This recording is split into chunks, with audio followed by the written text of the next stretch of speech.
பிரம்ம புராணத்துல இந்த பத்ர சரித்திரத்தை விஸ்தரணமா எடுத்து காண்பிக்கிறார். பிரம்ம புராணத்தோட மகாத்மியங்கள் நம்ம பத்ராச்சலத்தை பத்தி தெரிஞ்சுக்கலாம். திரேதாயுகத்தப்போ இந்த இடம் பஞ்சவட்டியாக இருந்தது, நம்ம தான் பார்த்தோம். ராம லக்ஷ்மண சீதா 3 பேருமே வந்துட்டு ரொம்ப சந்தோஷமா அந்த இடத்துல வாழ்ந்துட்டு வந்தா. அச்சமயம் வசந்த ரித்து, வசந்த மாதம் வர மொத்த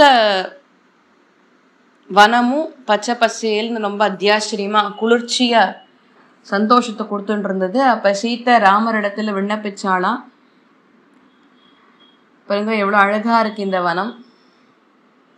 சொல்லிக்கிறா, எவ்வளோ அழகா இருக்கு இந்த வனம், வாங்கோ அந்த வனத்தை சுத்தி பார்க்கலாம் அப்படின்னு சொல்லி ராமரும் சீத்தையும் சேர்ந்து வனவிஹாரத்துக்கு சென்று விட்டார்கள். இந்த குக்கு பறவை வந்துட்டு குக்கு குக்கு குக்கு குக்குன்னு சப்தப்படுத்தின்றே எல்லா இடத்துலையும் பாடல்கள் பாடிட்டு இருந்தது. சந்தோஷமா மலைகள், நதிகள், சின்ன சின்ன இடங்கள் அந்த வனத்துல எல்லாத்தையும் ரசிச்சுண்டு போனா.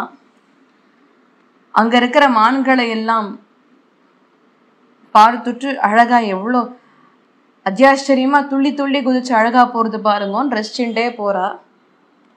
இப்போ கோதாவரி நதி எங்கெங்க திரும்புறதோ அங்கங்கெல்லாம் இவாளும் திரும்பி வளைஞ்சு